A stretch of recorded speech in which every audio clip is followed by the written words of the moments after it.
ബന്ധനത്തിൽ കിടക്കുന്നവനെ ചിത്രീകരിച്ചിട്ടുണ്ട്. അതിവിടെയുമുണ്ട്, കുറവൊന്നുമല്ല. അതിലേക്ക് എത്തുന്നതിനുള്ള സുതാര്യമായ മാർഗം അവയിൽ ഉപദേശിച്ചിട്ടുണ്ട്. അതിതിലുമുണ്ട്.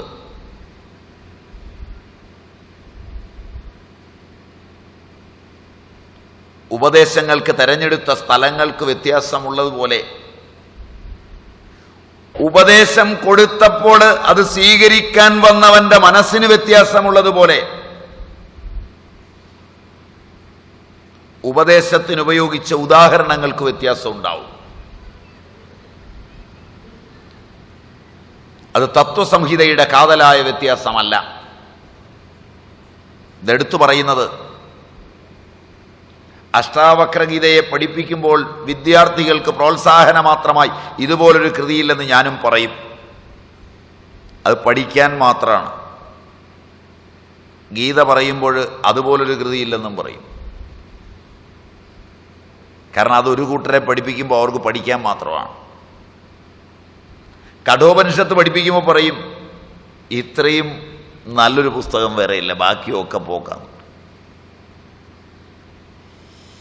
അതൊക്കെ പഠിക്കുന്നവൻ്റെ ശ്രദ്ധയ്ക്ക് പറയുന്നതാണ്, തത്വചിന്തയ്ക്ക് മാറ്റമില്ല. അങ്ങനെ ആരെങ്കിലും ആചാര്യന്മാർ സ്വശിഷ്യന്മാർ പഠിക്കാൻ വേണ്ടി വളരെ ആഴത്തിൽ വാക്കുകൾ പറഞ്ഞിട്ടുണ്ടെങ്കിൽ അത് വിഷയത്തിൻ്റെ ഗൗരവം മനസ്സിലാക്കാൻ മാത്രമാണെന്നേ എടുക്കാവൂ. മറ്റൊരു കൃതിയെയും അത് ഉപദേശിച്ച ആചാര്യനെയും നിന്ദിക്കാനായി കൂടാ. അത് പ്രത്യേകം ഈ ക്ലാസ്സിൽ വരുന്നവർ ഓർക്കുക. കാരണം നിങ്ങളുടെ നോട്ടീസിൽ തന്നെയുള്ളൊരു സെൻറ്റൻസിൽ നിന്ന് നിങ്ങൾ അങ്ങനെയുള്ള അർത്ഥമൊക്കെ ചിലപ്പോൾ മനസ്സിലാക്കിയേക്കാം. ആ മനസ്സിലാക്കൽ ഈ അറിവ് ഇല്ലായ്മയ്ക്ക് കാരണമാകും. മാത്രവുമല്ല അഷ്ടാവക്രഗീതയിലെ വിഷയത്തിൻ്റെ നിരാസവുമാവും. അഷ്ടാവക്രഗീതയിൽ മനസ്സ് മാത്രമേ ഉള്ളൂ എന്ന് പറയുമ്പോൾ മനസ്സാണ് അതും കൂടി. നിഷേധിക്കുന്നതിലൂടെ പോകുന്നതും നമ്മുടെ മനസ്സാണ്. ഒന്നിനെയും നിഷേധിക്കാതെ എല്ലാത്തിനെയും സമഞ്ജസമായി പഠിക്കാൻ വേണ്ടത്ര ഇടം അഷ്ടാവക്രൻ നൽകുന്നു. രണ്ടേയുള്ളൂ ലോകത്ത്, ഒന്നുകിൽ ബന്ധം അല്ലെങ്കിൽ മോക്ഷം, ഒന്നുകിൽ ധർമ്മം അല്ലെങ്കിൽ അധർമ്മം, ഒന്നുകിൽ പുണ്യം അല്ലെങ്കിൽ പാപം. ഇതെല്ലാം മനസ്സിൻ്റെ സൃഷ്ടി മാത്രമാണ്. യാതൊരുവൻ മനസ്സിനെ അതിജീവിച്ച് ഇതിനെ കടന്നുവോ അവനെല്ലാം പുണ്യമാണ്, എല്ലാം ധർമ്മമാണ്, എല്ലാം സത്യമാണ്, എല്ലാം ചിരന്തനമാണ്, എല്ലാം നല്ലതാണ്. മനസ്സ് ബന്ധത്തിലാണോ അവൻ എല്ലാത്തിലും വൈകല്യം കണ്ടിരിക്കുകയും ചെയ്യും. ഇതിലേതിലേക്ക് മനസ്സിനെ പെടുത്തണം? ബഹുശ്രുതവാന്മാർ, ബഹുശ്രുതൻ ഒരുപാട് കേട്ടവൻ, പലപാട് കേട്ടവൻ, വൃദ്ധശ്രവൻ കേട്ട് കേട്ട് വാർദ്ധക്യം വന്നവൻ. അവര് പലപാട് കേട്ടതുകൊണ്ട് മനസ്സ് പോയിട്ടുണ്ടെങ്കിൽ ഇതൊന്ന് കേൾക്കുമ്പോൾ അത് തിരിച്ചു വരും. അതുകൊണ്ട് ശ്രദ്ധിച്ച് കേൾക്കുക. വിഷയത്തിലേക്ക് ഇനി പ്രവേശിക്കാം. അഷ്ടാവക്രനെ സ്മരിച്ചു, വിഷയം സ്മരിച്ചു, കാലഘട്ടം സ്മരിച്ചു. കാരണം ഇന്ന് നമ്മുടെ വിദ്യാഭ്യാസം ഏകസത്തയായ നമ്മുടെ ബോധത്തേക്കാൾ മറ്റുള്ളതിന് പ്രാധാന്യം നൽകുന്ന കാലമാണ്. അതുകൊണ്ട് ഈ കാലഘട്ടത്തിൽ ധാരാളം ജീവചരിത്രങ്ങളും ആത്മകഥകളും ഉണ്ടാവുകയും അവയ്ക്കൊക്കെ പ്രസക്തി വരികയും ചെയ്തു. ആത്മാവിന് കഥയില്ല, അത് ആത്മകഥാകാരന്മാർ അറിഞ്ഞിട്ടില്ല. ജാഗ്രത് സ്വപ്ന സുഷുപ്തികൾക്കേ കഥയുള്ളൂ. പലരുടെയും കഥ സ്വപ്നത്തിൻ്റെ കഥ മാത്രമാണ്. ജാഗ്രത് സ്വപ്നത്തിൽ അന്തസ്തവുമാണ്. സുഷുപ്തിയുടെ കഥ എഴുതാനാവില്ല. മൂന്നും ചേരാതെ സമഗ്രതയില്ല. മൂന്നും ചേർന്നാലോ അത് വിശ്വവുമാണ്. അതൊക്കെ വായിച്ചും പഠിച്ചും നാം നീങ്ങുന്നു. പ്രാചീനരുടെ കഥയിൽ മിത്തുകൾ മാത്രമേ ഉള്ളൂ. അല്ലെങ്കിൽ ആരുടെ ജീവിതമാണ് മിത്തല്ലാതുള്ളത്? അഷ്ടാവക്രന് ഒരു മിത്താണ്. ആ കഥയൊന്നും യാഥാർത്ഥ്യമെന്ന് വിചാരിച്ച് അതിനെ അവലംബമാക്കി ചോദിക്കരുത്. ഇങ്ങനെ വരുണൻ്റെ പുത്രനുമായി തർക്കിച്ചോ വെള്ളത്തിൽ മുക്കിത്താത്തിയോ വരുണൻ കൊണ്ടവിട്ടോ ഇതൊന്നും ആയിരിക്കരുത് നാളെ ഇന്ന് വൈകുന്നേരം ചോദിക്കാൻ. അതൊക്കെ മിത്താണ്. അത് ഉള്ളിലുണർത്തുന്ന ചില അറിവുണ്ട്. മിത്ത് യുക്തിക്ക് വിധേയമാവരുത്. ആധുനിക കാലഘട്ടം മിത്തുകളെ കൂടെ യുക്തി ചേർക്കുന്ന കാലഘട്ടമാണ്. മിത്ത് ആസ്വദിക്കാൻ അറിയാത്ത തലമുറ മിത്തുകളെ തെറ്റായി കൊണ്ടുപോകും. അതും കൂടെ സൂചിപ്പിച്ചിട്ട് ഇതിലേക്ക് പ്രവേശിക്കാം. കാരണം ആരോ ഒരാൾ വിചാരിച്ചു ഇത് തന്നെ ആയിക്കോട്ടെ ആദ്യത്തെ ചോദ്യം. അവർ കുറിച്ചു. സ്വാമിജിയോട് വൈകുന്നേരത്തെ സംവാദത്തിൽ ചോദിക്കാം, ഇങ്ങനൊരു വരുണപുത്രൻ വന്തി ഉണ്ടായിരുന്നോ? തെളിവ് വല്ലതും ഉണ്ടോ? അതിനുത്തരം ഞാൻ പറയാം, എനിക്കൊരു തെളിവുമില്ല, ഞാൻ കണ്ടിട്ടില്ല. പക്ഷെ ആ മിത്ത് തരുന്ന ഭാവം നിങ്ങളിൽ ഉണർത്തുമെങ്കിൽ മാത്രമേ ഇത് മനസ്സിലാവൂ. അത് യുക്തി കൊണ്ടൊന്നും പഠിക്കാൻ പറ്റില്ല. ആധുനികൻ ഇതിനൊക്കെ യുക്തി ചേർക്കാൻ പോകുമ്പോൾ കാളിദാസൻ ഒരു കൊമ്പിലിരുന്ന് ഇരിക്കുന്ന കൊമ്പ് മുറിച്ചു. അതെങ്ങനെ മുറിച്ചു എന്നൊക്കെ, ഇന്ന് എത്ര അടി നീളത്തിൽ മുറിച്ചു എന്നൊക്കെ ഉജ്ജയിനീകാരനും മറ്റും എഴുതി പിടിപ്പിക്കുന്ന കാലമാണ്. മനസ്സിലായില്ല? കാളിദാസൻ തൻ്റെ കൃതിയിലൊരിടത്ത് മിത്തിക്കലായി പറഞ്ഞൊരു ഇതിഹാസമുണ്ട്. ഇരിക്കുന്ന കൊമ്പ് മുറിക്കാതെ ആരാണ് മുക്തനാവുക? അതാരോ മണ്ടനായ പ്രൊഫസർ വായിച്ചപ്പോൾ അയാൾ പറഞ്ഞിരിക്കുന്നു ഇരിക്കുന്ന കൊമ്പ് മുറിക്കാതെ മുക്തനാവില്ല, അപ്പം ഇയാൾ ഇരിക്കുന്ന കൊമ്പ് മുറിച്ചവനാണ്. പ്രൊഫസർ ആരോടോ പറഞ്ഞു കാളിദാസൻ ഇരിക്കുന്ന കൊമ്പ് മുറിച്ചവനാണ്. ഏതോ ഒരു ചിത്രകാരൻ കാളിദാസനെ ഇപ്പുറത്തിരുത്തി കൊമ്പ് മുറിക്കുന്ന ഒരു ചിത്രവും കൂടെ വരച്ചപ്പോൾ പിന്നത് ബാക്കിയുമായി. ഒരു സമൂഹത്തിൻ്റെ നന്മയ്ക്കുള്ളതാണ് മിത്തുകൾ. നിങ്ങളുടെ വീട്ടിലെ പണിക്ക് ഒരു തച്ചനെ വിളിച്ചുകൊണ്ടെന്ന് സ്ഥാനവും കണ്ട് തച്ചൻ സ്ഥാനം കണ്ട് പെരപണിയാൻ തുടങ്ങി മോളിൽ കയറിയെന്ന് പണിയുമ്പോൾ ആ മോന്തായത്തിന് മോളിൽ നിന്ന് ഉളി പിടിച്ച് കൊട്ടുവടി കൊണ്ട് തല്ലുമ്പോൾ അശ്രദ്ധമായി പോലും അയാളുടെ ഉളി താഴേക്ക് വീണാൽ താഴെ നിന്ന് എടുത്തു കൊടുക്കുന്നവൻ്റെയോ തൊട്ട് താഴെ നിന്ന് പണിയുന്നവൻ്റെയോ കഴുത്തിലത് വീണുകൂടായികയില്ല. യാദൃച്ഛികമായി വീണാൽ പോലും കണ്ടു നിൽക്കുന്നവൻ്റെ മനസ്സിൽ മറ്റവൻ്റെ വളർച്ചയിലുള്ള അസൂയ കൊണ്ട് മനഃപൂർവ്വം ഇട്ടതാണെന്ന സങ്കല്പം കടന്നു വന്നേക്കും എന്ന് മനസ്സിലാക്കി ഏതോ ഉത്തമനായ തച്ചൻ സാങ്കല്പികമായൊരു കഥയുണ്ടാക്കി തൻ്റെ സമുദായത്തെ മുഴുവൻ രക്ഷിക്കാൻ ആ മിത്ത് അവരുടെ എല്ലാം ഹൃദയങ്ങളിലെത്തിച്ച മിത്തായിരുന്നു പെരുന്തച്ചൻ. അതൊരു നായരെടുത്ത് പഠിച്ചപ്പോൾ അയാളുടെ കാലഘട്ടത്തിലെ ജന്മികുടുംബങ്ങളിൽ തച്ചന്മാർക്കുണ്ടാകുന്ന ബന്ധങ്ങളും ജന്മിയുടെ മകളോട് എന്ന വ്യാജേന തൻ്റെ മകളോടുള്ള പ്രേമവും അതിലവസാനം ഉളിയിട്ട് കൊല്ലുന്ന കഥയും വന്നപ്പോൾ അത് യുക്തിഭദ്രമായിട്ടുണ്ടാവാം, പക്ഷെ അതിലെ മിത്ത് നഷ്ടപ്പെട്ടു പോയി. മനസ്സിലായില്ല? അതൊരു ജനതയുടെ സംസ്കൃതിയെ മുഴുവൻ വെറുപ്പിൻ്റെയും വിദ്വേഷത്തിൻ്റെയും, ജന്മിയുടെ മകൻ പോലും യുക്തിഭദ്രമായ കഥ കേൾക്കുമ്പോൾ പുത്രനെ കൊന്ന തച്ചനോട് വെറുപ്പുള്ളവനായിത്തീരുകയും ആ തച്ചനെ അതിന് പ്രേരിപ്പിച്ച ജന്മിയോട് വെറുപ്പുള്ളതായിത്തീരുകയും തൻ്റെ കുടുംബത്തിൽ തന്നെ കലഹത്തിൻ്റെ വിത്തുപാവുകയും ചെയ്തുവെങ്കിൽ മിത്ത് ആദ്യം കൊടുത്ത നന്മ ഇല്ലാതാവുകയാണ്. മനസ്സിലായില്ല? സാഹിത്യവും കലയുമൊക്കെ മിത്തുകളെപ്പോലും ആഖ്യാനം ചെയ്ത് എങ്ങനെ നശിപ്പിക്കുന്നു എന്നതിന് ഈ രണ്ടുദാഹരണം മതിയെന്ന് തോന്നുന്നു. ലോകം ഇങ്ങനെയാണ് യുക്തിയിലൂടെ പലപ്പോഴും പോകുന്നത്. എവിടെയാണ് മാനവ മനസ്സതിൻ്റെ സ്വപ്നങ്ങളിൽ മിത്തുകൾ കോർത്തിണക്കുന്നത് അതെങ്ങനെയാണ് ഒരു സംസ്കാരത്തിൻ്റെ വളർച്ചയെ നിർണായകമാക്കുന്നത്? അതൊക്കെ മനഃശാസ്ത്രകാരന്മാരുടെ വിഷയമാണ്. അതും കൂടെ ഉൾക്കൊണ്ടുകൊണ്ട് അഷ്ടാവക്രനെ ഓർത്തിരിക്കുക. അതല്ലാതെ വളവാർക്കെങ്കിലും ഉണ്ടെങ്കിൽ ഉടനെ സമങ്ക നദി അന്വേഷിക്കുക. ഏത് നദിയിൽ നിങ്ങൾ മുങ്ങിയാലും ആ നദി സമങ്കയാണ്. മനസ്സിലായില്ല?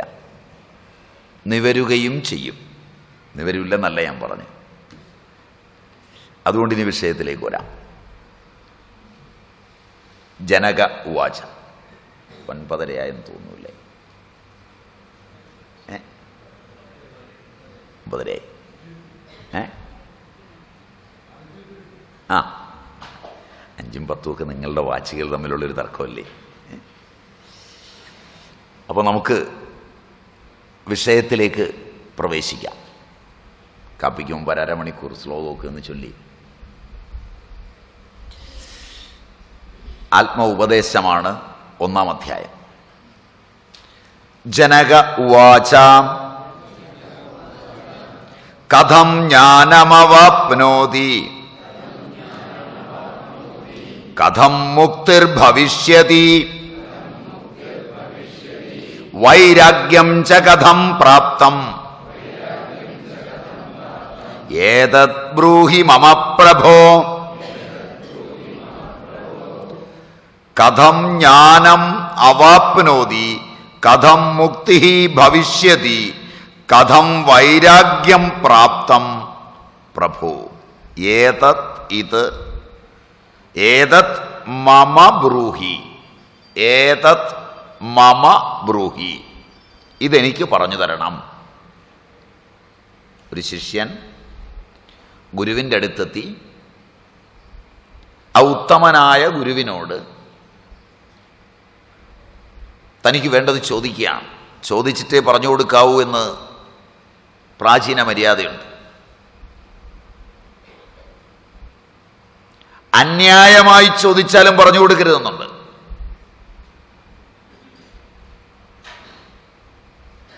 ഇപ്പോഴും ചോദിച്ചിട്ടല്ല പലതും പറഞ്ഞു കൊടുക്കുന്നത്. അതുകൊണ്ടുള്ള വൈകല്യവുമുണ്ട്. വിദ്യാഭ്യാസം ഒരു നിർബന്ധ വിഷയമാണിന്ന്. അതുകൊണ്ടത് ആവശ്യമില്ലാത്തവന് വാരി വിളമ്പി കൊടുക്കുന്നതാണ്.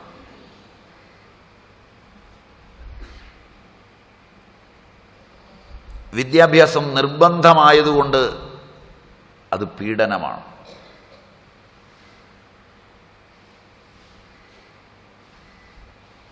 ജനിക്കുമ്പോൾ തൻ്റെ പൂർവ്വവാസനയുടെ അടിസ്ഥാനത്തിൽ അറിയാൻ ആഗ്രഹമില്ലാത്ത ഒരു ശിശുവില്ല.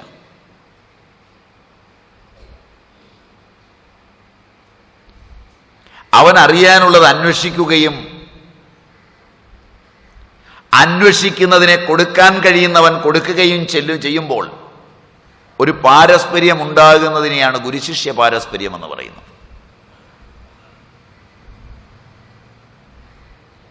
അത് അമ്മ കൊടുക്കേണ്ടി വരും, അച്ഛൻ കൊടുക്കേണ്ടി വരും, ആചാര്യന്മാർ കൊടുക്കേണ്ടി വരും, സുഹൃത്തുക്കൾ കൊടുക്കേണ്ടി വരും. ഇന്ന് ഇവയൊന്നുമില്ലെന്നുള്ളതാണ് വസ്തുത. വിദ്യാഭ്യാസം ഇന്ന് പാരസ്പര്യനിഷ്ഠമല്ല. ഒരമ്മയും തൻ്റെ ഗർഭസ്ഥാവസ്ഥയിൽ കുഞ്ഞാഹരിക്കുക മാത്രമല്ല അറിയുകയും ചെയ്യുന്നു എന്ന് അറിയുന്നില്ല.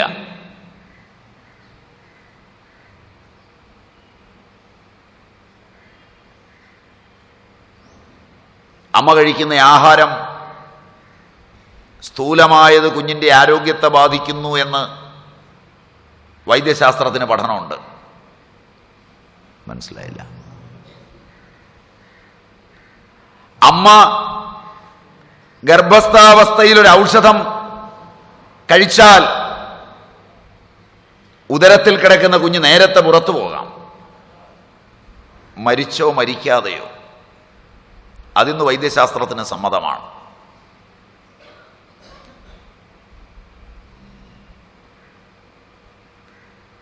ഒരു കപ്പക്ക, നിങ്ങൾ കപ്പളങ്ങ,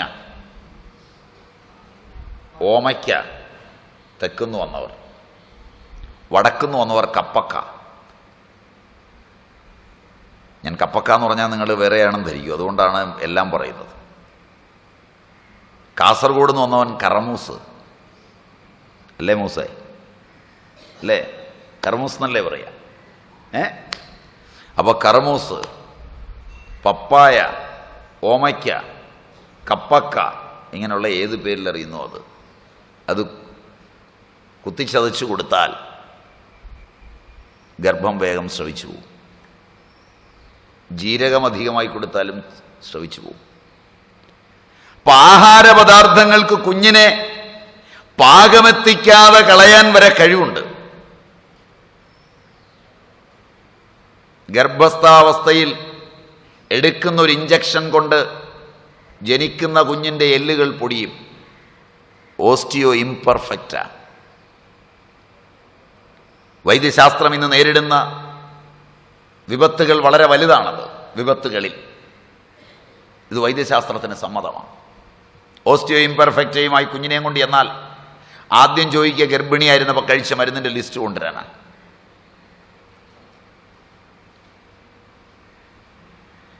അപ്പോൾ ഇത് സംഭവിക്കാം. എന്നാൽ ഗർഭസ്ഥാവസ്ഥയിൽ അമ്മ കാണുന്ന കാഴ്ചകളും അമ്മ കേൾക്കുന്ന ശബ്ദങ്ങളും അമ്മയുടെ സ്വപ്നങ്ങളും സങ്കല്പങ്ങളും കുഞ്ഞിൻ്റെ അവാന്തര പ്രകൃതിയിൽ പങ്കുവഹിക്കുന്നു എന്ന് ഒരമ്മയും ഒരു വൈദ്യനും ഒരു ഡോക്ടറും ഇന്ന് വിശ്വസിക്കുന്നില്ല. Yes or no? വിശ്വസിക്കുന്നുണ്ട്. വൈദ്യന്മാരും ഡോക്ടർമാരും അച്ഛനമ്മമാരും ഒക്കെ ഇന്ന് അങ്ങനെ വിശ്വസിക്കുന്നുണ്ട്. അതനുസരിച്ച് മര്യാദയ്ക്ക് എന്ന് ജീവിക്കുന്നേ. അപ്പോൾ പിന്നെ വിശ്വസിക്കുന്നു എന്ന് പറയുന്നതിൽ എന്തർത്ഥമായിരിക്കും? ഏത് ഗർഭിണിയാണ് ഞാൻ ഗർഭിണിയാണ് സീരിയൽ കാണണ്ട, അതിലെ പലതും കുഞ്ഞിലേക്ക് അറിവായി ചെല്ലും, കൊലപാതകങ്ങൾ കാണണ്ട, വീട്ടിൽ മാംസമൊക്കെ തിന്നുമെങ്കിലും കോഴിയുടെ തല ഞാൻ അറക്കണ്ട, എൻ്റെ ഉള്ളിലെ കുഞ്ഞിലത് വൈകല്യമുണ്ടാക്കും, കുമ്പളങ്ങയും വെള്ളരിക്കയും ചക്കയും ഒന്നും ഞാൻ മുറിക്കണ്ട, മുറിച്ചാൽ അതിൻ്റെ കുരു മുറിയും. പണ്ടങ്ങനെയൊക്കെ അന്ധമായി വിശ്വസിച്ച അന്ധവിശ്വാസികളായ തന്തയും തള്ളയൊക്കെ ഉണ്ടാവും. അങ്ങനല്ലേ അതിന് പറയുന്നേ? തള്ള ഇതൊക്കെ നിങ്ങളുടെ അന്ധവിശ്വാസം. ഒരു ചക്കക്കുരു അങ്ങ് മുറിഞ്ഞാൽ ഉടനെ കുഞ്ഞിന് എന്ത് സംഭവിക്കുമെന്നാ? ശരിയല്ല. അപ്പം നിങ്ങൾ പറഞ്ഞതിനോട് യോജിക്കാൻ ഒരല്പം പ്രയാസം. വീട്ടിലെ മുറ്റത്ത് ചെടിച്ചട്ടിയിൽ കുറച്ച് മണലിട്ട് ആൽമരം കൊണ്ടുവന്ന് വരെ അതിൽ തായ് വേര് കണ്ടിച്ച് കളഞ്ഞ് കുഴിച്ചു വെച്ച് വെള്ളമൊഴിച്ച് 18ഉം 19ഉം വളവായി അതിനെ വളർത്തുമ്പോൾ അതുമാത്രം കണ്ട് അതിന് വെള്ളവും ഒഴിച്ച് വളരുന്ന ഒരു ഗർഭിണി തൻ്റെ സങ്കല്പങ്ങളിൽ ആ വളവുകളെ കലയാണെന്ന് സങ്കല്പിക്കുമ്പോൾ ആ കല തന്നെ അവളുടെ കുഞ്ഞിൽ മനസ്സിലായില്ല ഉണ്ടാകാനുള്ള സാധ്യതയെക്കുറിച്ച് അവളോ അവളുടെ അച്ഛനോ അമ്മയോ സഹോദരനോ വിദ്യാഭ്യാസമുള്ള അവളുടെ ബന്ധുക്കളോ അതിൽ തന്നെയുള്ള ഡോക്ടർമാരോ എഞ്ചിനീയർമാരോ ഒന്നും കരുതാറില്ല, വിശ്വസിക്കാറില്ലെന്നാണ് എനിക്ക് തോന്നുന്നത്. Yes or no?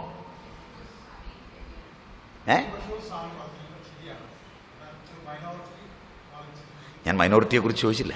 There is a dominant minority. It is definite. അത് ഞാൻ 100% അങ്ങയോട് സമ്മതിക്കുന്നു, ഒരു എതിർപ്പുമില്ല. ആ വളരെ മൈനോറിറ്റി പ്രയോഗത്തിൽ വരുമ്പോൾ വീണ്ടും അതിനകത്ത മൈനോറിറ്റി ആവുമെന്നാണ് എനിക്ക് തോന്നുന്നത്. ശരിയാണ്. കഴിക്കുന്ന ആഹാരമെന്ന പോലെ ഇന്ദ്രിയങ്ങൾ കഴിക്കുന്ന ആഹാരങ്ങളെല്ലാം രൂപാന്തരപ്പെടുമെന്നറിഞ്ഞ് ഉത്തമമായ വികാരങ്ങളും വിചാരങ്ങളും സ്വപ്നങ്ങളും അമ്മയിലൂടെ പഠിക്കുന്നു കുഞ്ഞ്. അമ്മയാണ് ആദ്യത്തെ ഗുരു. പാരസ്പര്യനിഷ്ഠമായ അറിവിന്റെ ആദിമ രംഗമതാണ്. സീമന്തത്തിലും പുംസവനത്തിലുമൊക്കെ നിയമവും അതാണ്. അതിലേക്ക് പോയി ഞാൻ വിപുലമാക്കുന്നില്ല. ഭൂമിയിലെത്തിയാൽ അച്ഛൻ്റെ കയ്യിൽ പിടിച്ച് നടക്കുമ്പോൾ ഓരോന്നിനെ നോക്കിയും കുഞ്ഞു ചോദിക്കുന്ന, അച്ഛന് തന്നെ ഉത്തരം പറയാൻ അറിയാത്ത ചോദ്യങ്ങൾ. ശരിയാണ്. ഏതച്ഛനാണ് കുഞ്ഞിൻ്റെ ജിജ്ഞാസയെ നശിപ്പിക്കാതെ സൗമ്യമായും ചിലതെനിക്കറിയില്ലെന്നും നീ പഠിച്ചിട്ട് വേണം എനിക്കത് പഠിക്കാനെന്നും ചിലത് നിന്നോടെങ്ങനെ പറഞ്ഞു തരണമെന്ന് എനിക്കറിയില്ലെന്നും എനിക്കറിയാം ചിലത്, പുത്ര നിനക്കെങ്ങനെ പറഞ്ഞു തരണമെന്ന് എനിക്കറിയില്ല. കാരണം ഞാനും നീയും ചേർന്നുള്ള എൻ്റെ ബന്ധത്തെ ഇല്ലായ്മ ചെയ്യുന്നൊരു ചോദ്യമാണ് നീ ഇപ്പോൾ ചോദിച്ചത്. എനിക്ക് ബന്ധം വളരെ വലുതാണ്. ഞാൻ നിന്നോട് അത്ര ബന്ധപ്പെട്ടിരിക്കുന്നു, എനിക്ക് ഈ ഉത്തരം പറഞ്ഞു തരാനാവില്ല. നീ അന്വേഷിക്കൂ, ഇതിന് ഉത്തരം കിട്ടും. നിഷേധി വേണ്ടാത്തത് ചോദിക്കുന്നോ എന്ന് ചോദിച്ച് അവൻ്റെ ജിജ്ഞാസയുടെ ആദി ബീജത്തിൽ അഹന്ത കർക്കശമായി ഇടപെട്ട് അവനെ അഷ്ടാവക്കരനാക്കുന്ന ഒരു പിതാവ് ഈ ലോകത്തിലെ വിദ്യാഭ്യാസമുള്ളവനിലെല്ലാം ഒളിഞ്ഞിരിപ്പില്ലേ? ചോദ്യം മനസ്സിലായില്ല? ശരിയല്ല? അങ്ങനെ പിതാവിനാൽ ഹനിക്കപ്പെട്ടവരല്ലേ പലപ്പോഴും മക്കൾ. എനിക്കിതറിയില്ല കുഞ്ഞെ. വലിയ ആളുകൾ നിനക്ക് പിന്നീട് പറഞ്ഞുതരും. വിദ്യാഭ്യാസമില്ലാത്ത എല്ലാ അച്ഛനും ഇത് പറഞ്ഞു കൊടുക്കാൻ കഴിവുള്ളവനാണ്. മോനെ, നീ വലിയ ചോദ്യങ്ങളൊക്കെയാണ് ചോദിക്കുന്നത്. ഞങ്ങൾ അത്രയൊന്നും പഠിച്ചിട്ടില്ല. നീ അടുത്തുള്ള മാഷോടോ മറ്റുള്ളവരോടോ ഒന്ന് ചോദിച്ചാൽ അവർ പതുക്കെ പറഞ്ഞുതരും. നിന്റെ അച്ഛൻ ഇത്രയല്ലേ വരുള്ളൂ എന്ന് പറയാൻ അയാളുടെ ഈഗോയ്ക്ക് മടിയില്ല. സ്വാമി നിർമ്മലാനന്ദഗിരിയോട് ചോദിച്ചാൽ ഗിരി നിൽക്കുന്ന സമയമാണ്. ഇവനെ കൊന്നില്ലെങ്കിൽ ഇവൻ നാളെ നമ്മളെ കൊല്ലും. ശരിയല്ല? അവനെ ഞെക്കുന്ന, അവൻ്റെ ജിജ്ഞാസ എന്നേക്കുമായി നശിപ്പിക്കുന്ന ഉത്തരമായിരിക്കും എല്ലാ കിരിയും പറയുക. എനിക്ക് എന്നെ കുറ്റം പറയാമല്ലോ. ശരിയല്ല?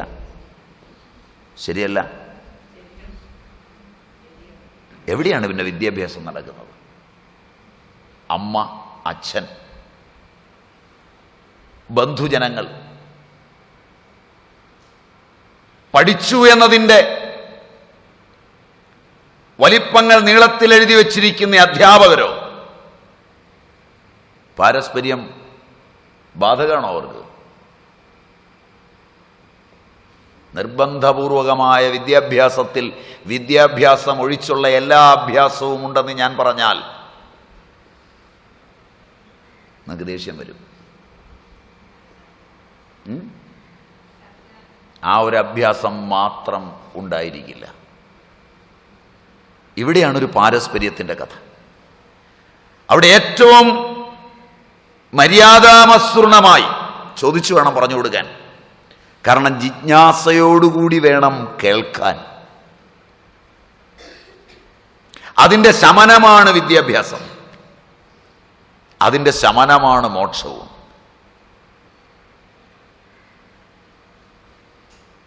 ധനവും സൗകര്യങ്ങളുമൊക്കെ ഭാഗ്യം മാത്രമാണ്, പ്രയത്നമല്ല.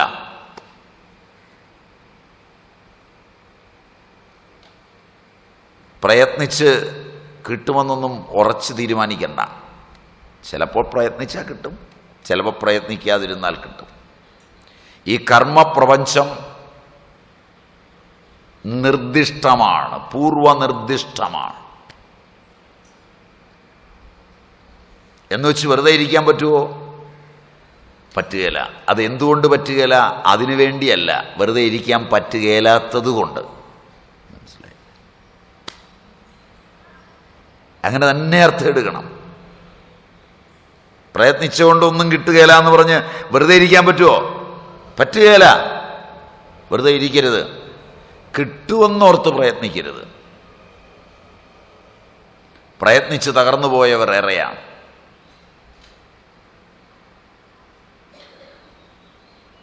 പ്രയത്നിച്ച് വിജയിച്ചവരും ഏറെയാണ്. പ്രയത്നിക്കാതെ നേടിയവർ ഒട്ടേറെയാണ്. മനസ്സിലായില്ല? ശരിയല്ല?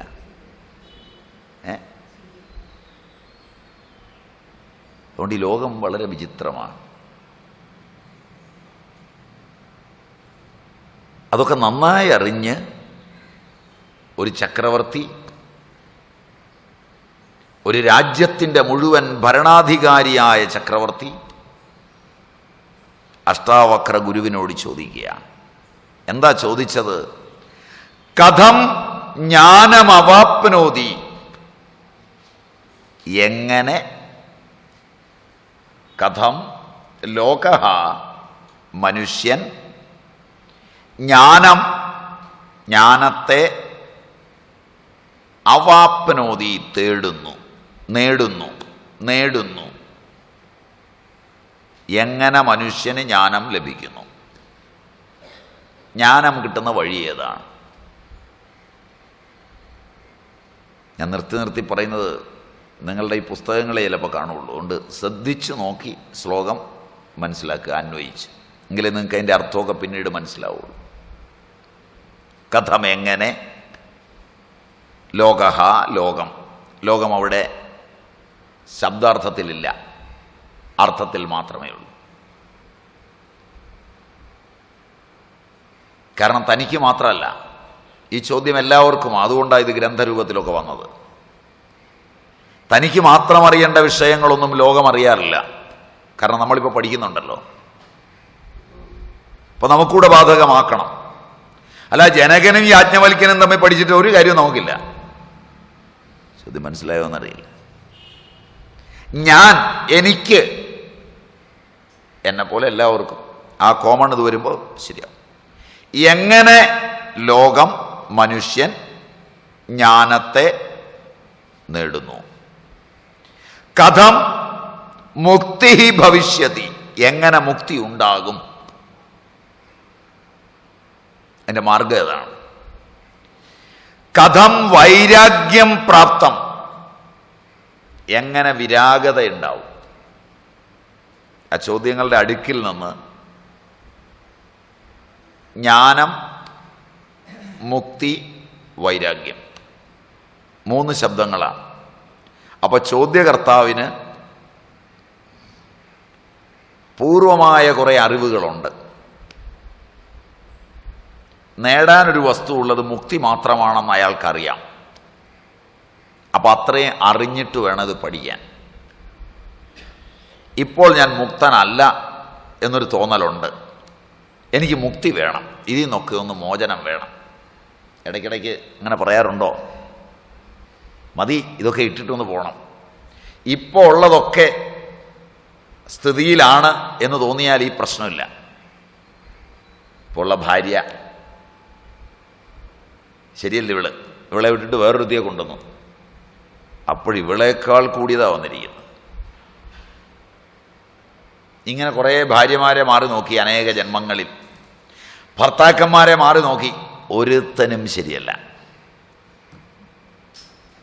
വീട് മാറി മാറി നോക്കി, ശരിയല്ല. ഈ മുറിയിൽ കിടന്നു, അപ്പുറത്തെ മുറിയിൽ പോയി കിടന്നു, മുറി ശരിയല്ല. ഒരുപാട് ബന്ധങ്ങൾ ഉണ്ടാക്കി, ഒന്നും ശരിയല്ല. ഈ കാലഘട്ടമേ ശരിയല്ല. ശരിയല്ലേ? ഈ ദേശവും ശരിയല്ല. ഇങ്ങനെയൊക്കെ തോന്നിത്തുടങ്ങിയാൽ ഇനി എവിടെ പോയി ഇത് നേടുന്നത്? അപ്പം മുക്തി എങ്ങനെ കിട്ടും? ഇതൊക്കെ എന്നെ ബന്ധിച്ചിരിക്കുകയാണ്. എങ്ങനെ ജ്ഞാനമുണ്ടാവും? അപ്പോൾ അദ്ദേഹത്തിന് അറിയാം, അറിവ് കൊണ്ടാണ് മുക്തി എന്ന് എവിടുന്നോ അറിയാം. ആരൊക്കെയോ പറഞ്ഞു കേട്ടിട്ടുണ്ട്. മുക്തി അറിവ് നേടിയാലുണ്ടാവും. നിങ്ങളും കേട്ടിട്ടുണ്ടെന്ന് തോന്നുന്നു. അറിവാണ് മുക്തി. അപ്പം ആ സാധനം എവിടുന്ന് കിട്ടും? മുക്തി എങ്ങനെ? അറിവെങ്ങനെ? അറിയണമെങ്കിൽ വൈരാഗ്യം വരണമെന്നും കേട്ടിട്ടുണ്ട്. മനസ്സിലായില്ല? വൈരാഗ്യം നമ്മൾ മലയാളത്തിൽ ശത്രുത എന്നാണ് വിചാരിക്കുക. ആ അർത്ഥമല്ല സംസ്കൃത ശബ്ദത്തിന്. അതാ ഉള്ളിൽ കിടക്കുന്ന അർത്ഥം. അതുകൊണ്ട് പൊതുവെ ഞങ്ങൾ സ്വാമിമാരൊക്കെ വൈരാഗ്യമുള്ളവരാണ്. മറ്റു മതങ്ങളോടും മറ്റ് ജാതികളോടും ഞങ്ങളുടെ മുമ്പിലെത്തുന്നതിനോടുമൊക്കെ കടുത്ത ശത്രുതയുള്ളവരാണ്. ഇപ്പം വേണ്ടത്ര വൈരാഗ്യമുള്ളയാൾ, ഒന്ന് ചോദിച്ചാൽ കൊല്ലുന്ന തരത്തിൽ പറയുന്നയാൾ, ഇപ്പോൾ വൈരാഗ്യം ശരിയായി. ഇങ്ങനെയൊക്കെയാണ് നിങ്ങൾ മനസ്സിലാക്കുക. അതല്ല വൈരാഗ്യം. ഇഹ അമുത്ര ഫലഭോഗ വിരാഗത. ഈ ലോകത്തിൽ നിന്നോ പരലോകത്തിൽ നിന്നോ ഒന്നും നേടാൻ ആഗ്രഹമില്ലാതിരിക്കുക, രാഗമില്ലാതിരിക്കുക. അതാ വിരാഗത. ഇഹ അമുത്ര ഫലഭോഗ വിരാഗത. വിവേകം വന്നാൽ പിന്നെ വേണ്ടത് ഇതാണ്. ഈ വിരാഗത, എനിക്കിനി ഒന്നും വേണ്ട, അത് മുക്തിയാണ്. അപ്പം മുക്തിയുടെ 3 ശബ്ദങ്ങളാണ് മുക്തി, ജ്ഞാനം, വിരാഗത. 3 ഒന്ന് തന്നെ. 3 മാർഗവുമാണ് ലക്ഷ്യവുമാണ്. മാർഗത്തിൽ തന്നെയാണ് ലക്ഷ്യം, വേറെ ഒന്നുമില്ല. വിരാഗത വന്നവൻ മുക്തനാണ്. കാരണം പിന്നെ അവൻ എവിടെ മോചനം നേടാനാണ്? ആഗ്രഹമൊന്നുമില്ല. പിന്നെ ഇപ്പോൾ ഉള്ളിടത്തിരിക്കുന്നതും ഇനി ഉള്ളിടത്ത് പോയിരിക്കുന്നതും തമ്മിൽ ഒരു വ്യത്യാസമില്ല. അതൊക്കെ ആവാം. കാപ്പി വേണ്ട, ചായ വേണം. അപ്പോൾ ആഗ്രഹമുണ്ട്. മനസ്സിലായില്ല? അപ്പൊ ഇങ്ങനെ വിധി നിഷേധങ്ങളെല്ലാം മനസ്സിനുണ്ടാക്കിയെടുക്കുമ്പോൾ, നന്മതിന്മകളെല്ലാം ഉണ്ടാക്കിയെടുക്കുമ്പോൾ വിരാഗത പോരാ, അറിവും പോരാ. അറിവ് ഏകമല്ല, വ്യത്യസ്തമാണ്. ഇതിനെ മനസ്സിലാക്കിയിട്ടാണ് ജനകൻ ചോദിക്കുന്നത്, ജ്ഞാനം എങ്ങനെ, വിരാഗത എങ്ങനെ, മുക്തി എങ്ങനെ? 3 ഒന്ന് തന്നെയാണ്. അല്ലയോ പ്രഭുവായിരിക്കുന്നവനെ, ഈശ്വരരൂപിയായിരിക്കുന്നവനെ, അറിവ് ഈശ്വരൻ്റെ രൂപമാണ്. ആ സമയത്ത് അയാൾ ഈശ്വരനാണ്. പ്രാചീനരുടെ ഒരു മെച്ചോതാണ്. പ്രാചീനരായ ആളുകൾ അറിവിൻ്റെ സമയം വരുമ്പോൾ അച്ഛനിൽ നിന്നൊക്കെ ഉയർന്നവനാണ്, സ്വാതന്ത്ര്യം കുറയും. അമ്മയിൽ നിന്നൊക്കെ ഉയർന്നവളാണ്. ആ സമയത്ത് അമ്മയായി കണ്ടല്ല കേൾക്കുക, അച്ഛനായി കണ്ടല്ല കേൾക്കുക. അറിയുന്ന സമയത്ത് അധ്യാപകനല്ല. അത് കഴിഞ്ഞാൽ മാറി, അത് കഴിഞ്ഞാൽ ശരീരമൊക്കെയായി. ആ സമയത്തയാൾ അധ്യാപകനല്ല, വ്യക്തിയല്ല, അറിവാണ്. അങ്ങനെയുള്ള സങ്കല്പമാണ് അറിവ്, അയാളല്ല അറിവ്. അങ്ങനെ സങ്കല്പിക്കുമ്പോൾ അയാൾ ഉപയോഗിക്കുന്ന പദങ്ങളല്ല പതിയുന്നത്, അറിവാണ് പതിയുന്നത്. പദങ്ങൾ വാഹനം മാത്രമാണ്. വ്യാകരണത്തിനും നിഘണ്ടുവിനും ഒക്കെ പറയാൻ പറ്റുന്ന വ്യാഖ്യാനങ്ങളും അർത്ഥങ്ങളും ഇഷ്ടം പോലെയുണ്ട്. സ്വീകരിക്കുന്നവൻ്റെ സ്വീകരണിയിൽ വീഴുന്ന അർത്ഥമൊന്നുണ്ട്. ശാന്തി സ്വീകരണിയെ ആശ്രയിച്ചായിരിക്കുന്നത്. മനസ്സിലായില്ല? പറയുന്നവനെ ആശ്രയിച്ചല്ല ഇരിക്കുന്നത്. ഏതു പദവും ആരിൽ നിന്നുണ്ടാകുമ്പോഴും ഞാൻ എങ്ങനെ അതിനെ ഉൾക്കൊള്ളുന്നു എന്നതാണ് എൻ്റെ ശാന്തി. ട്രൂ. ചില ആളുകളുടെ അടുക്കൽ എന്തു പറഞ്ഞാലും ശാന്തി പോവില്ല. കാരണം അവരുടെ വ്യാഖ്യാതാവ് ശാന്തമായി വ്യാഖ്യാനിക്കും. ചില ആളുകളുടെ അടുക്കൽ ശാന്തമാകാൻ പറഞ്ഞാലും അശാന്തിയുണ്ട്. ഈ ലോകത്തിലെ നിഘണ്ടുക്കളൊക്കെ കാണാതെ പഠിച്ചിട്ട് നടക്കുന്ന ചിലരുണ്ട്. പണയിൽ പണിയെടുക്കുന്ന, പണ എന്ന് പറഞ്ഞാൽ കല്ല് വെട്ടുന്ന സ്ഥലം, കല്ല് പൊട്ടിക്കുന്ന സ്ഥലം, വെട്ടുന്ന സ്ഥലം, ഇതിനൊക്കെ പണ എന്ന് പറയും. ഇവിടെ പറയുന്നത് മട, ഇവിടെയൊക്കെ മട എന്ന് പറയും. മടയിൽ പണിയെടുക്കുന്ന പുരുഷന്മാരും സ്ത്രീകളും ഒന്നിച്ച് പണിയെടുക്കുമ്പോൾ ആ ചുമടെടുത്ത് കൊടുക്കുമ്പോഴൊക്കെ സ്നേഹത്തോടെ വിളിക്കുന്ന ശബ്ദം വിദ്യാഭ്യാസമുള്ള ഒരാൾ മറ്റൊരാളെ വിളിച്ചാൽ അടി പാഴ്സലാണ്. ശരിയാണ്. നിഘണ്ടുവിലില്ലാത്ത ശബ്ദങ്ങളാണ്. കേട്ടിട്ടില്ല? മരവും മറ്റൊക്കെ ലോഡ് ചെയ്യുകയും അൺലോഡ് ചെയ്യുകയും ചെയ്യുമ്പോഴൊക്കെ വളരെ സ്നേഹത്തിൽ അവർ വിളിക്കുന്നത് നിങ്ങളുടെ നിഘണ്ടുവിലില്ലാത്ത മായും പൂവും ഒക്കെയാണ്. ഇനി മനസ്സിലായില്ലേ? അതങ്ങ് പറയണോ? അല്ലാതെ ഇപ്പം വരെ വഴി. ഇനി മനസ്സിലായില്ലെങ്കിൽ അടുത്തത് എന്നെ കൊണ്ട് പറയിപ്പിക്കരുത്. അപ്പോൾ അവർക്ക് വളരെ എളുപ്പമാണ്. അതേ പദം നമ്മൾ മറ്റൊരാളെ വിളിച്ചാലോ മനസ്സിലായില്ല. ഭാഷയ്ക്കതീതമായ, നിഘണ്ടുവിനതീതമായൊരു ഹൃദയമുണ്ട് ഭാഷയിൽ. ഇത് പാരസ്പര്യമാണ്. ഒരുവൻ ആ ഹൃദയത്തിലാണ് ഈ വിശ്വത്തിലെ മുഴുവനും കേൾക്കാൻ ഒരുങ്ങുന്നതെങ്കിൽ ലോകം അവൻ്റെ മുമ്പിൽ കുനിഞ്ഞേ മതിയാവും. ഈ ലോകത്തിലെ മുഴുവൻ ശബ്ദങ്ങളും വിപരീതമായാണ് ഒരുവൻ കേൾക്കുന്നതെങ്കിൽ ലോകത്തിന് മുമ്പിൽ അവൻ തകർന്നേ മതിയാവും. രണ്ട് അനക്ഡോട്ട്സാണ്. മനസ്സിലായില്ല? എങ്ങനെ നിങ്ങൾ കേൾക്കുന്നു എന്നുള്ളതാണ്. അമ്മ പറയുമ്പോൾ, ഭാര്യ പറയുമ്പോൾ, അച്ഛൻ പറയുമ്പോൾ, അപ്പം അമ്മയൊന്ന് പറഞ്ഞു, ശരിയാണെന്ന് അമ്മയോട് കേൾക്കാൻ പറഞ്ഞു, സന്തോഷിപ്പിച്ചു, തിരിച്ചു വന്നു. അടുക്ക ഭാര്യ നിൽപ്പുണ്ടായിരുന്നു.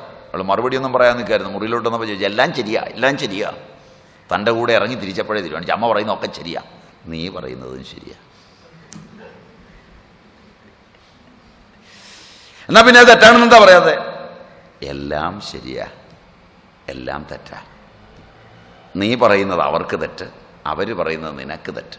എനിക്ക് നീ പറയുന്നതും ശരി, അവർ പറയുന്നതും ശരി. അത് നിന്നോടെങ്ങനെയാണ് പറഞ്ഞു തരിക? നീ ഞാനാകണ്ടേ പറഞ്ഞു തരാൻ? മനസ്സിലായില്ല? ഇങ്ങനെ ഈ പ്രപഞ്ചത്തിലെ മുഴുവനും ശരിയാകുന്നൊരു മുഹൂർത്തമുണ്ട്. അവിടെ അശാന്തിയില്ല. അവൻ്റെ ഗണിതയുക്തികളിൽ 1, 2, 3, 4 എല്ലാം ഇമ്മണി വലിയ ഒന്ന് മാത്രം.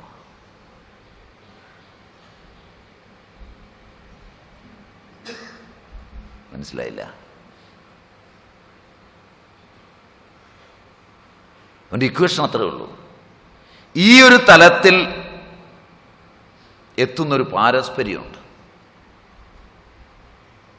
അത് ഉൾക്കൊള്ളുന്നവൻ വിളിക്കുന്ന വിളിയാത് പ്രഭോ. അറിവിൻ്റെ ഇരിപ്പിടമായ അങ്ങയിൽ നിന്ന് വരുന്ന അറിവ് എന്നർത്ഥത്തിൽ അതെനിക്ക് ബ്രൂഹി പറഞ്ഞു തന്നാലും എനിക്ക് ഉപദേശിച്ചാലും അഷ്ടാവക്ര ഉവാച. ഇപ്പം ജനകൻ്റെ അപേക്ഷയാകണ്ടേ, പ്രഭോ ജ്ഞാനം നേടുന്നതെങ്ങനെ, മുക്തി കിട്ടുവതെങ്ങനെ, വൈരാഗ്യമുണ്ടാവതെങ്ങനെ, അതെനിക്ക് അങ്ങ് ഉപദേശിച്ചു തരണേ. മൂന്നും വേറെയല്ല, ജ്ഞാനം തന്നെയാണ് മുക്തി. അറിവ് വന്നാൽ മുക്തിയായി. അത് തന്നെ വൈരാഗ്യം. ബന്ധം എന്ന് പറയുന്നത് മുഴുവൻ വൈരാഗ്യമില്ലായ്മയാണ്. വൈരാഗ്യം ആർക്കൊരുവനുണ്ടോ, ആഗ്രഹങ്ങൾ ആർക്കില്ലാതിരിക്കുന്നുവോ അവൻ മുക്തനാണ്. ഈശാവാസ്യം തുടങ്ങുന്നതും ഇങ്ങനെയാണ്. ഈശാവാസ്യവും ഇങ്ങനെ തന്നെയാണ് തുടങ്ങുന്നത്. ഈശാവാസ്യമിതം സർവമെത്കിഞ്ച ജഗത്യം ജഗത് തേന തെക്തേന ഭുഞ്ചീധ മാഗൃത കസ്യ സിദ്ധനം. അവിടെ ചോദ്യവും ഉത്തരവും ഒരു ശ്ലോകത്തിലാണ്. ഉപനിഷത്തുമായി ഇതിനൊക്കെ ബന്ധമുണ്ടെന്ന് പറയുന്നതാണ്. അവിടെ ഋഷി ചോദിക്കുന്ന ചോദ്യമാണ്, കസ്യ സിധനം. എല്ലാം എണ്ണി തിട്ടപ്പെടുത്തി അകത്ത് വെച്ചു, വേലിയൊക്കെ കെട്ടി. പണ്ട് ഈ ചോദ്യം ചോദിച്ച കാരണം വേലികൾ ഉണ്ടായിരുന്നില്ല. ഈ ചോദ്യം ചോദിക്കുമ്പോഴാണ് എല്ലാ വേലിയും അറ്റുപോകുന്നത്. വേലിയൊക്കെ കെട്ടി, ഇതെൻ്റെയാണെന്ന് മമതയിലൊക്കെ വെച്ചു. ഈ കല്ല്, ഈ മണ്ണ്, ഈ പിച്ചാത്തി, ഇതൊക്കെ എൻ്റെയാണെന്ന് ഉള്ളു പറഞ്ഞപ്പോൾ ഒരു ദിവസം സത്യസന്ധമായി ചോദിച്ചു, കസ്യസി ധനം, ധനമാരുടെ? ആലോചിച്ച്, ഞാൻ ഉണർന്നിരിക്കുമ്പോൾ എൻ്റെയാ. ഇപ്പം എൻ്റെ ഭാര്യ എന്ന് പറഞ്ഞൊരുത്തനെ പരിചയപ്പെടുത്തി കഴിഞ്ഞ് കസേരയിൽ ചാരി കിടന്നു. മറ്റവന് ചായ ഉണ്ടാക്കാനായിട്ട് ഭാര്യ അകത്തേക്ക് പോയി. കസേര കിടന്നതേ ഉള്ളൂ കാരണവര്. ഇത് ഭാര്യ, ഇതെൻ്റെ മകള്, ഇതെൻ്റെ മകൻ പരിചയപ്പെടുത്തി. വന്നയാളിനും വലിയ സന്തോഷമായി. ഞാൻ ഇത്രയൊന്നും വിചാരിച്ചില്ല കേട്ടോ. കൊള്ളാം, ഭാര്യയൊക്കെ കണ്ടാൽ നല്ലതാണ്, വയസ്സുകാലത്ത് നല്ല തേജസ്സൊക്കെ ഉണ്ട് എന്നൊക്കെ വന്നവൻ സന്തുഷ്ടനായി കാണുകയും ചെയ്തു. ഇവൻ ചായ കുടിക്കാനായിട്ടിരിക്കുന്നു, ഭാര്യ ചായ തിളപ്പിക്കുന്നു, മക്കൾ ഉപ്പേരിയൊക്കെ പെറുകിയെടുക്കുന്നു കൊണ്ട വെക്കാനായിട്ട്. ആ സമയത്താണ് ഇയാൾ കസേര കിടന്ന് ഒന്ന് മയങ്ങിപ്പോയി. മയങ്ങിയപ്പോൾ ഇയാൾ വേറൊരിടത്താണ്, വേറൊരു സ്ത്രീയാ ഭാര്യ. അവളുമായിട്ട് കാശിക്ക് പോവുകയാണ്. കാരണം എന്താ വെച്ചാൽ തൻ്റെ ഭാര്യയെ വിളിച്ചാൽ കാശിക്ക് പോരുകയില്ല. തൻ്റെ ഭാര്യയെ വിളിച്ചാൽ നാമം ജപിക്കുകയില്ല. പക്ഷേ ക്ലാസ്സിന് വന്നിരുന്ന ഒരുത്തൻ്റെ ഭാര്യയുണ്ട്, അവൻ വരില്ല. അപ്പോൾ അതുപോലെ ആയിരിക്കണം തൻ്റെ സങ്കല്പത്തിലെ ഭാര്യ. ഇപ്പം രണ്ടുപേരുടെ കൂടി കാശിക്ക് പോവുക. അപ്പോൾ മുമ്പ് പരിചയപ്പെടുത്തിയത് എൻ്റെ ഭാര്യ, ഈ സ്വപ്നത്തിലോ എൻ്റെ അല്ല. ജാഗ്രത്തിലെ എൻ്റെ പലതും സ്വപ്നത്തിൽ എൻ്റെ അല്ല, സുഷുപ്തിയിൽ ആരുടെയുമല്ല. ഈ ലോകമെല്ലാം അങ്ങനെയാണെന്നറിഞ്ഞ ഋഷി അതിനൊരു പരൽപ്പേര് നിർദ്ദേശിച്ചു, ഈശാവാസ്യമിതം സർവം യത്കിഞ്ച ജഗത്യം ജഗത്. ആണ് എന്ന തോന്നലങ്ങ് കളഞ്ഞാൽ മതി, എൻ്റെ എന്നത് കളഞ്ഞാൽ മതി, മോചനമായി. തേന, അതുകൊണ്ട് തെക്തേന ഭുഞ്ചീത, തിന്നോ നിർത്തണ്ട, കുടിച്ചോ നിർത്തണ്ട. എൻ്റെ ആണെന്നോർത്ത് കുടിക്കരുത്. അത് ഹോട്ടലിൽ കയറുന്ന പോലെ ആവും. ഇപ്പം കുടിക്കാൻ പോകുന്ന പോലെ. ഇന്ന് ചായക്കൊക്കെ നല്ല സ്വാദുണ്ടാവും, പൂളവെള്ളം തന്നാലും. മനസ്സിലായില്ലേ?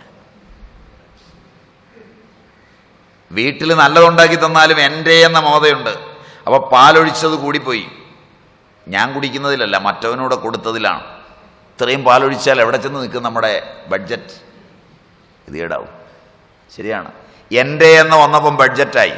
അടുത്ത വീട്ടിൽ ചെന്നപ്പോഴോ ചുണ്ടെന്ന് പറയാത്ത ചായ കുടിക്കണമെങ്കിൽ കമലാക്ഷിയുടെ കുടിക്കണം. നീ എടുത്താൽ എങ്ങനെയാ? കണക്കിന് പാലും മേടിച്ചു കൊടുത്തിട്ട് കമലാക്ഷി എടുക്കുന്ന പോലെ ചായ എടുക്കാൻ. കമലാക്ഷിയുടെ ഭർത്താവ് ഇതാ പറയുന്നത്, ഇവിടെ വന്ന് കുടിക്കുമ്പോഴേ ചായ കുടിക്കാൻ പറ്റുള്ളൂ. ഇതുകൊണ്ടാണ് എൻ്റെ. മനസ്സിലായി? മമ, എൻ്റെ എന്നുള്ളതിൽ നിന്നുള്ള മോചനം. ഇത് ഈശാവാസ്യവും പറയും. ഇതിന് നമുക്ക് അഷ്ടാവക്രനിലൂടെ കേൾക്കാം. ഇൻ്റർവെൽ കഴിഞ്ഞ്. അതെ.